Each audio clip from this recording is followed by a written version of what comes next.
questioning why their loved one had not had a death diagnosis yet.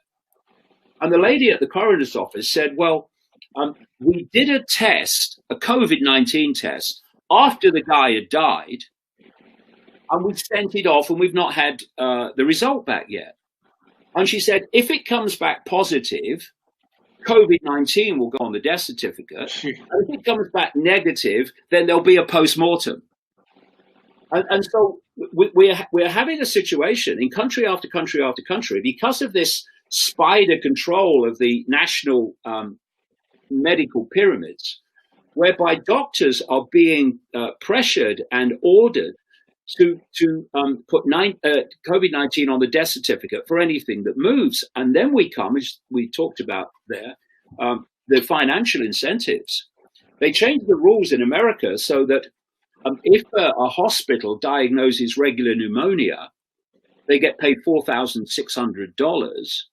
If they diagnose the same symptoms as COVID-19 pneumonia, they get $13,000 for the patient. And for putting a COVID-19 diagnosis on a ventilator, it's $39,000. But David, I have friends that are doctors, and they're telling me till they're blue in the face, you don't know how real this really is. You don't understand. This is killing everybody. I'm like, man, calm down, calm down. I try to explain to them that it's all the same symptoms as the flu. What do you say to those doctors that are calling me and telling me you don't understand? Does this have anything to do with the technology, the new technology rollout? It has to have. Well, the point I've made in interviews since this started, the point I make in the editor, is that there is a small number of people that are getting lung effects that are very strange, and there have been doctors that have gone on the internet and talked about this from emergency units, and saying, look, what I'm seeing is not a virus. Absolutely, there's no virus. But it's something I've never seen before. This is what one said before having the video deleted. He said, it's like, it's what I see in their lungs is what I would expect from someone at 30,000 feet if the cabin pressurized without oxygen, or if you plonk someone on the top of Everest without oxygen. This is what you would expect to see in their lungs. And when you look at the rollout of 5G, and the impact of 5G is still in its infancy, because it's still being rolled out in terms of the communication masts and antenna. But the real power of 5G in terms of its impact on psychology and on human health comes as more and more and more people get 5G devices. Because every time you activate a device, you make a connection to the source.